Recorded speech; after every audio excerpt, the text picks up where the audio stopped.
Hello guys, it's your favorite auntie! So sobrang ganda nung panel light na nabili ko. Ang linaw ng video. Kitang-kita yung mga chismis sa mukha ko. So this is my bare face. Walang kaano-ano talaga yan. Anyways guys, so in this video, I'm just gonna make breakfast. And today yung shoot no podcast. Actually, sobrang lakas ng ulan ngayon. And yeah, we're not sure if we're going to make it kasi sa BGC pa yun, Cavite to. Pero 2 p.m. pa naman yung appointment and I have to be there at 2 p.m. So I have to leave Cavite at least 10 a.m. and it's just 8:30 pa lang. So ayos na lahat. Sana tumila yung sana tumila yung ulan bago ako makaalis at para makarating tayo. So I'm just gonna make breakfast. Gagawa ako ng ham and egg sandwich. Yeah. So, let's get it. So, una ay iinitin ko lang ito. Alam niyo ba, hindi ko alam kung ako lang ang gumagawa nito ha. Pero I'll give you a tip. Pag bumibili kayo ng mga tinapay, may mga expiration yan, di ba? Tapos mabilis silang ang tawag doon, na expired or inaamag sila. Para hindi sila amagin, ilagay niyo sa ref. Kasi yung ginagawa ko. Titigas siya, pero i-toast nyo na lang. Ganun, para magtagal yung, shelf life? Like shelf? Basta yun na yun. Basta ganun, diba? Tapos, i-toast ko lang yan sa, magagaling ko. Minsan, ini-air fry ko siya, pero ngayon, first time. Ayan, nasunog po siya. But it's okay. Toast naman talaga ang ating goal. So, pwede na to. Ahon ko na siya sa kahirapan. Tadang! Tapos, magprito na tayo ng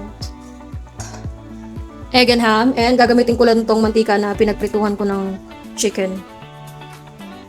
Diba? Para hindi sayang sa mantika.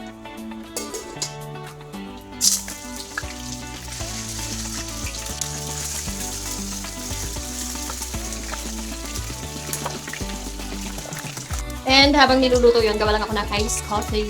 Hindi ako talaga fan ng mga hot coffee. Puro iced coffee lang ako. So, I need this. Then, lagay ko yung chili.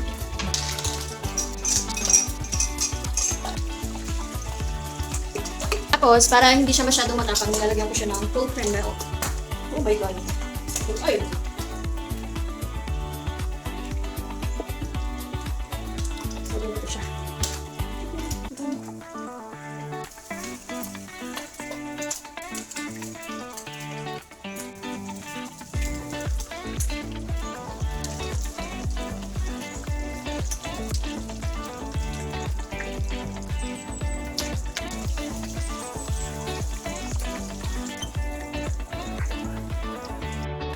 And ngayon naman, mag-assemble na tayo. So, I will show you how I do it. So, basically, burger siya. Ham and egg burger.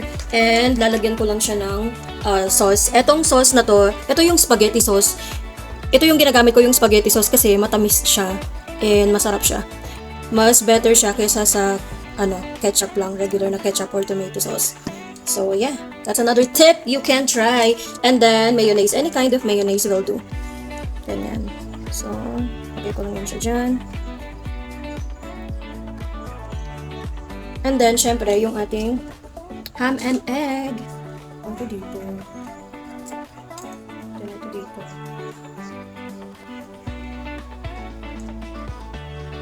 Ganyan. Tapos, lalagyan ko lang ulit siya ng sauce. Konti lang. Ganyan lang. And then, another mayo. Ganyan.